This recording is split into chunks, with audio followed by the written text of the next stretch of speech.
Hey folks, how's it going? K1GMM Steve with my official been there, done that Ultra Cheese Vermont t-shirt. Here in Vermont, I have the INRICO T320 that I am going, really isn't a review, but I'm going to do a walkthrough on this rig and explain to you guys what it does, what it's for, what I use it for. So most of you know that I have an All-Star Hub node set up, RagChew worldwide, and the hub, originally I used to run the All-Star node with a Motorola radio running on it, and it would spit RF out, up and down the valley here. And I've gotten away from that, and I've gone over to what's called, quote, network radio. So I'm going to show you what it looks like. And you probably heard me talk about it before, maybe. So let me get over to here. And this right here, I need to move the camera. Thought I had that set up. This is the INRICO T320. Okay, this is what's called a network radio. Now it's not a radio in the sense that it spits RF out. It does use RF, but strictly through a cellular network.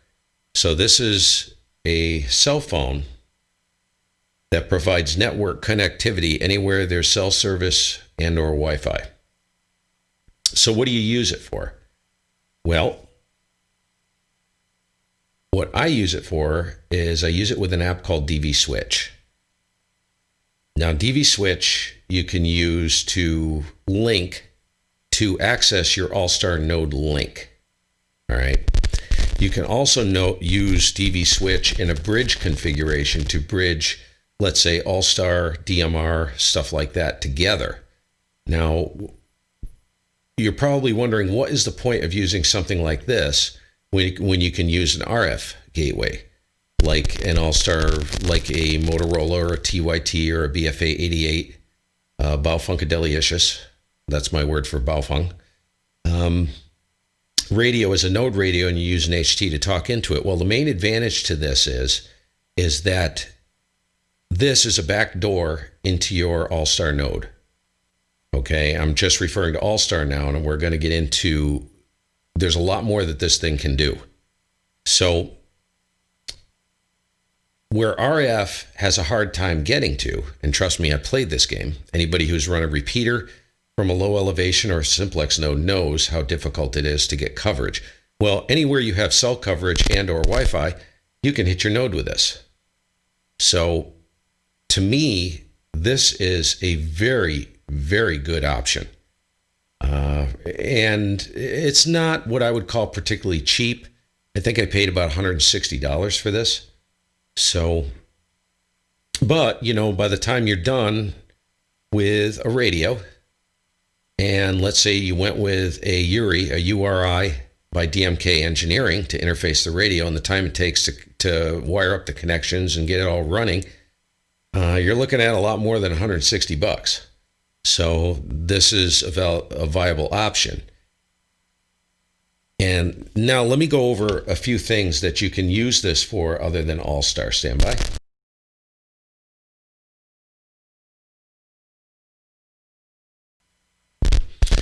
So what can you use this for? Again, I have DV Switch on here. Now I've downloaded an app called Peanut. And I'm going to get over to the other camera. I've uploaded an app called Peanut. This is what it looks like. This is probably a better camera angle because it shows you exactly how big it is. Not very big. I use Peanut on it. You can use Zello, DV Switch, basically almost pretty much any VoIP application. Echolink. And of course, you got your bridging options if you're smart enough to figure out how to bridge your DMR node to other things. Your DMR, All-Star, stuff like that. I don't use that. The main advantage to this is you've got access to all of your different systems that you like, all in one device. Can you do this with a conventional cell phone? Sure. But as you notice here, see that black button encased in orange? That's actually a PTT. That's a PTT button. So it looks like, it functions like, and it feels like an actual HT. Spirit of radio. Moving pictures. Rush. So in the spirit of radio, this is the closest thing you can get outside of having an actual radio. The only difference between this and an actual HT is this has a cell phone built into it, and it doesn't spit RF out on this antenna is actually for the cellular network. Now, this particular device has two antennas. This antenna is for the cellular network, and it also has an internal antenna, and it runs what's called diversity reception. It's very good. So, okay, I think I covered all that stuff. So what I'm going to do is I'm going to get down into the down and dirty on this thing, and I'm going to show you guys and discuss some limitations and some advantages to this. So let's cover the limitations first. So one of the biggest limitations of this, and I'll get back over to the other camera, and I'll show you guys this. And I have solutions. I'm going to present solutions to these, which pretty much settle the score. So if you notice when this thing lights up, it has a touch screen, right? So if you slide the touch screen up, one of the biggest limitations of this is that the screen is very small. Yes, you can use it for browsing, but the only thing I use it for as far as the internet goes is to check the status of the All-Star system, which I can touch, go to Google, and you'll notice how big my finger is here. Okay?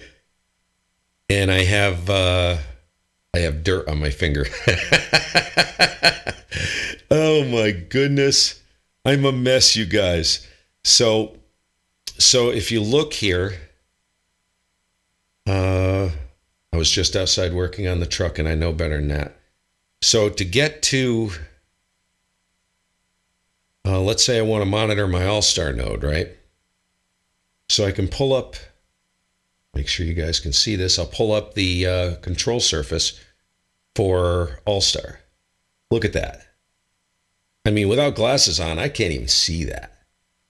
Now, what's even worse is that if you have to input, let me see if I can get to a section where, now it is pinch to zoom, pinch to and expand.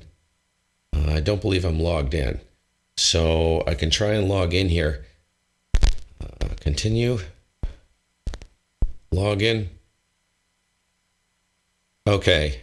So it looks like I'm logged in. So let's say I want to connect a node number, right? So I can't even hardly see the button. So I hit that button. Okay. So you gotta hit that box. There's a white box right here, and this applies to all apps on this device. I'm just using this as an example. Okay, so it opened up your keyboard, your on-screen keyboard. Here's one of the biggest drawbacks to this device. The on-screen keyboard, look at my finger. Look at this. I challenge anybody with a fat finger to get any of these to register correctly when you go to input information using that keyboard. Okay, well, that's not a big deal, right? You're like, so what? Just go to the keypad and toggle the keypad down here. Well, guess what? You can't. This device is not set up to, you know how on a flip phone, you can toggle this keypad between numbers and letters. You cannot do that on this device. Only some very specific apps are enabled to allow that to happen. So that's one thing. It's not a big deal to get around because I actually use another cell phone, another device to do this. This is strictly for monitoring. If I have to do this, I can do it. But because these are numerical values I can put in, I can just put them in with this keypad because it's locked on numerical. You see what I'm saying? So not a deal breaker, not a big deal. Here's the issue, right? There is no home button on this device. You know how a traditional cell phone, like an Android phone, and this runs Android 7.0. So a traditional Android phone has a home button. There is no home button. So what I did was I installed an app called Button Mapper. Let's see if I can get that a little clearer. Button Mapper. And what this does, what I did with Button Mapper is I added a key and I assigned that key, which is this right here. With a quick double press, I can get back to the home screen. So I click it twice, boom, back to the home screen. So easy workaround, not a deal breaker. A little annoying, yes. One of the cool things is that this particular device, I have Zello, Peanut, and DV Switch on it. Now, what I did is I selected this black key as a toggle function in All-Star. And the PTT also works, and the on-screen PTT works, right? So if I light up DV Switch again. 998. Okay, so that just logged into the node. So I'm connected right now. So the on-screen PTT works, the PTT button works, and this button will actually toggle it. So I'll just toggle it quick. On, off, and you'll hear a courtesy tone. K1GMM, just testing, clear. And so there's all kinds of things you can do with it as far as selecting keys to do different functions if you use Button Mapper. Some of the apps already have the ability to do that. Okay, you can go into Configure in DV Switch. See if I can tilt this. I have the screen all the way down in brightness, so you can scroll this up and you can go to all the different functions. Like in the INRICO T320, if you're running DV Switch, this black button is code 20, PTT code 27. So if you put that in there and make sure the toggle PTT mode is activated, that button will act as a toggle. Of course, you have to go back to accounts, go to the bottom, hit save for that account. Boom, you're off and running. However, the only way that it will save that information, so you don't have to input it again every time you launch the app, is if you donate some money to the app, and that's down here at the bottom on the app. See tip jar. So to me, that was worth it. Throw $1 in there, and it will activate all the functions in DV Switch, and it's worth it. It's worth it. The app, the guys that created the app, they put a lot of work and time into this, and it works very well. Okay. One limitation is that Peanut, you can monitor Zello and All-Star simultaneously, and probably Echolink. I shouldn't say All-Star, DV Switch. So you could have your All-Star node on DV Switch running, Zello running, and I'm not sure about the Echolink app. Most likely you could, and you can monitor all of them simultaneously. You can only talk on one at once. You just have to select. You have to put that particular app on the display. Peanut does not work like that. Peanut is basically invasive in the sense that it will only work. Oh, there it is.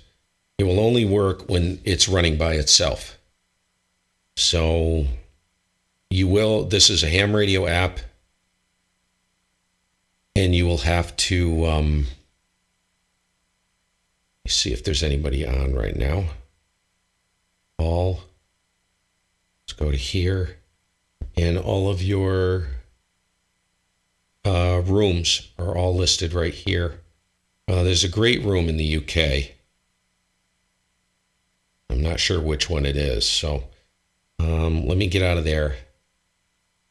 Log out, back, hit back button again to exit.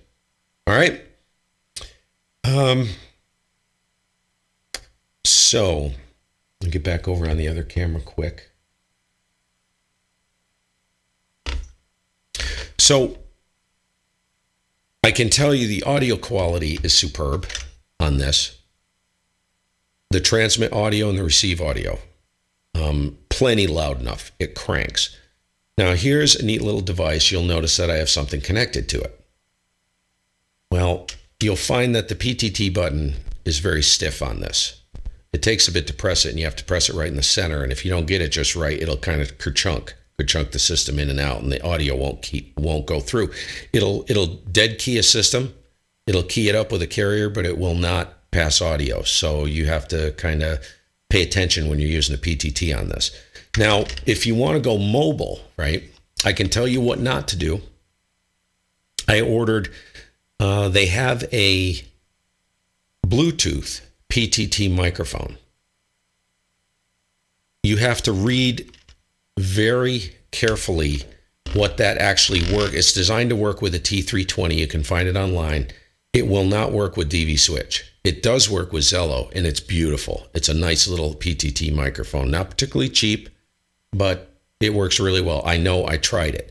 Now, after I couldn't get it to work on DV Switch, I found out that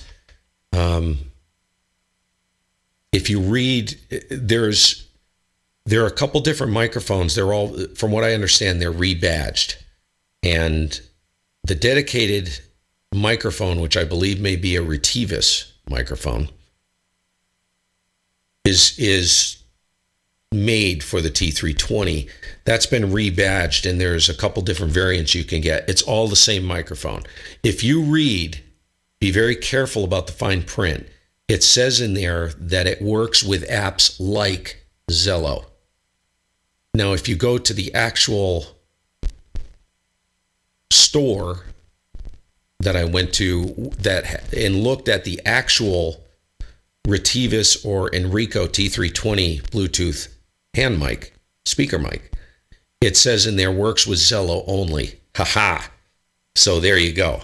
That's false information. I had to send it back. They have that. That's not correct. So if you're going to just use this for Zello, great. So what I did was I mobile a lot. I'm in the car, and I don't want to have this thing up in front of my face in case there's, the cop shop's out in full force. So I got this. And this just came in today.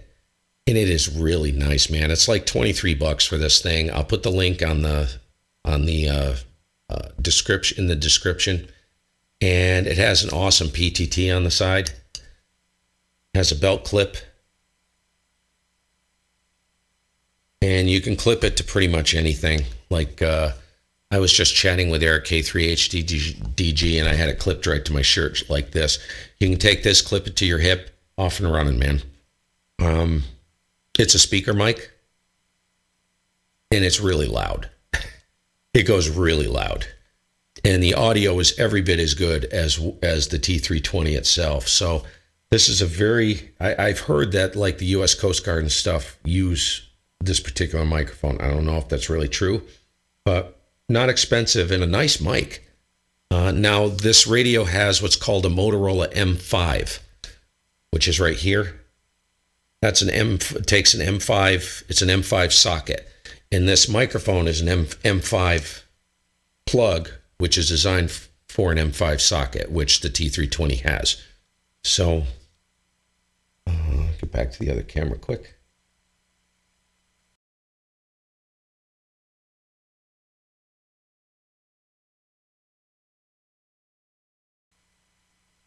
So to kind of give you more of a close-up look, this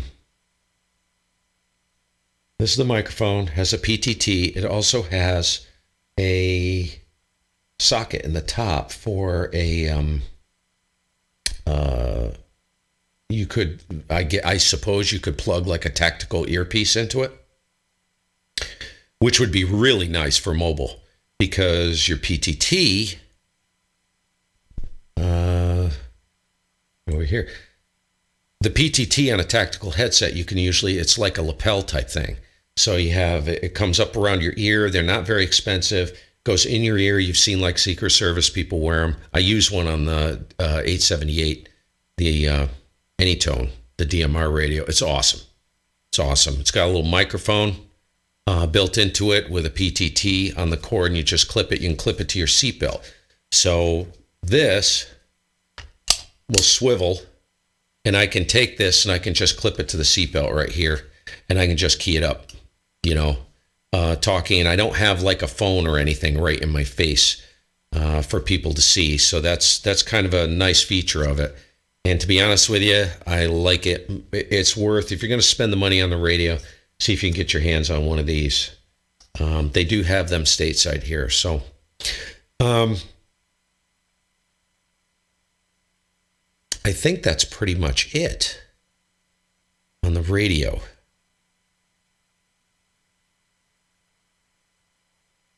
Also, if in the meantime, one little side note, if you want to run DV switch on your All-Star node, give me a shout, and I will try and get the text into a paste bin file. And I'll link it to this video so you guys can just go get it. And you can just go there, download it, install. I'll have the install instructions all included, and you can get DV switch up and running. The credentials you have to input into whether you're using a cell phone or this, it's all the same, but it's very sensitive. You have to make sure it's exact when you put it in, and it will work. As I've said in the other videos, 100%, it will work.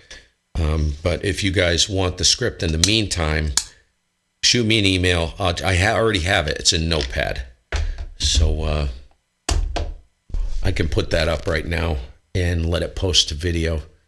So let me open this up. And then we'll get over to the desktop.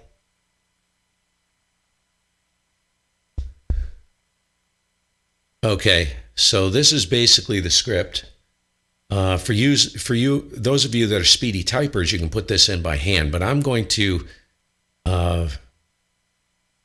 set this up so you guys can just go get it if you want to run DV switch on your phone. This also includes IAXRPT for your Windows IAXRPT, which you can download and install. There are two separate scripts here that need to go in. One goes in the IAX.conf folder, all right, at the very bottom. You'll see the instructions in the top. Insert this into the bottom of the IAX.conf folder. Be sure to put your secret password in. First IAX script is for Windows IAXRPT. Second is for Android phone DV switch. So this first one is for the Windows version. This next one, IAX-RPT, is for the Android version. This is for DV switch right here. This is for Windows. This is for DV switch on Android. You have to be sure that when you put this in DV switch, when you fill out the credentials and the accounts in DV switch, that it exactly matches everything in the DV switch IAX-RPT. Okay, and then the second, including the IAX-RPT, you have to make sure you have the dash in there, otherwise it'll get wonky on you. The bottom script goes into extensions.conf, and you have to add everything here below where it says place the following lines into the bottom of extensions.conf. So basically you copy this. I'll show you. Copy this whole script right here, and you scroll all the way to the bottom of extensions.conf, and you paste this in. You're going to have to change. These are all my node numbers. You're going to have to change all to your node numbers. Everything. Do not mess it up. Make sure that there's no additional spaces. All the characters are correct.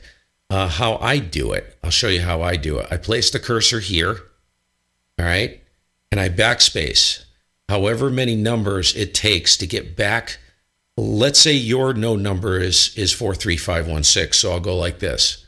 I'll go 1, 2, 3, 4, 3, 5, 1, 6, down arrow, 1, 2, 3, 4, 3, 5, 1, 6, down arrow, 1, 2, 3, 4, and I go through it that way. It's just very, very easy. One thing I didn't mention is that you can literally copy this right here, excluding the IAXRPT. You can copy this section. Once you have this done, and you can paste it, wipe this out and paste it right in here because it's just exactly the same. Exactly. Don't forget this node number right here. I've done this before. I've only done these, and I forgot the other node number that's stuck right in here. Make sure you get that. Change that to your node number. All right. That is it for that. So why do I feel like I'm leaving something out? So this is going to go to a live premiere, and I'll be able to answer any questions you guys may have regarding it. I figured it'd be the best way to do it. I'm going to set that up shortly. So I'm going to go ahead and let the other Steve in the live premiere say 7-3 and out of here, but I'll say it anyway. 7-3. Have a good day, you guys. Very neat device. I love this thing. It's really cool. You can look up, by the way, you can look up the specs for this online. It is, I wouldn't call it waterproof, but it's weather resistant. It's pretty good. It's all pretty much sealed up, so it's got a decent camera on it. Keep in mind, again, you don't need to activate this on a cell phone plan. You can tether it like I tether mine to my Verizon phone. That's what I was going to mention to you guys. This is not a CDMA device. This will not work on Verizon in the United States. United States is still running CDMA on their network protocol. They're the only carrier to do this. Everything else is GSM capable. This, however, is WCDMA. Don't ask me what the real difference is. I've looked it up and I can't remember. But this will work on pretty much all GSM carriers. So if you're on AT&T, you're on a GSM carrier, you're good to go, man. So you can just get a SIM card for it, spank it in there, activate it, and you're off and running. If you have coverage. I can't because AT&T, I have 0 signal here. And Verizon is like 3/4 signal. So unfortunately, I can't activate this phone on Verizon or a Verizon network.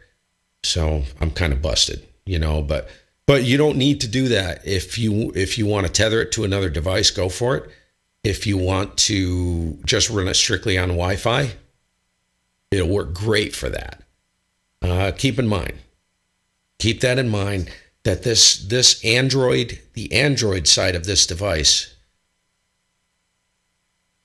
I have an Armor 3WT, and that thing is running Android 9. I can't remember what version. Android 9. It's running an octa-core processor. It's a phone. Virtually indestructible.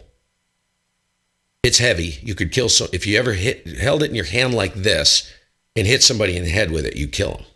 It's made out of a solid block of aluminum, Gorilla Glass, a virtually indestructible thing. It's running the reason why I'm telling you this, I'll get to this. It's running an octa-core processor, 6 gigs of RAM.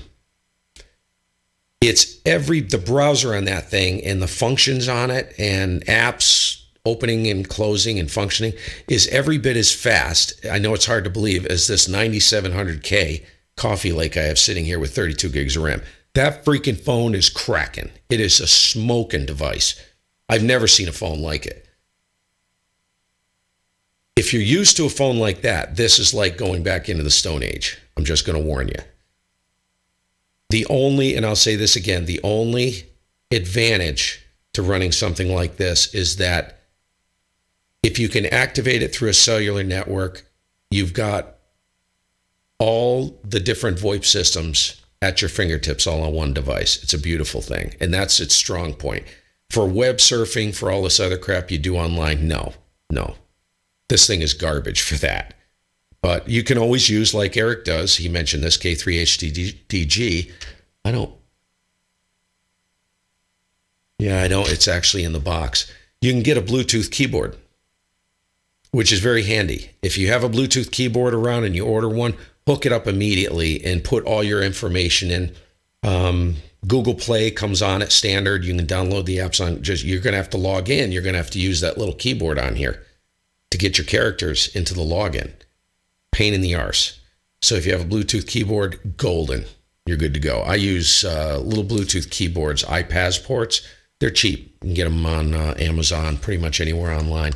And they work great. I use them on all the media centers. I use them in the Go box. I use them all over the place. So anyways, 7-3 guys, we'll catch you later.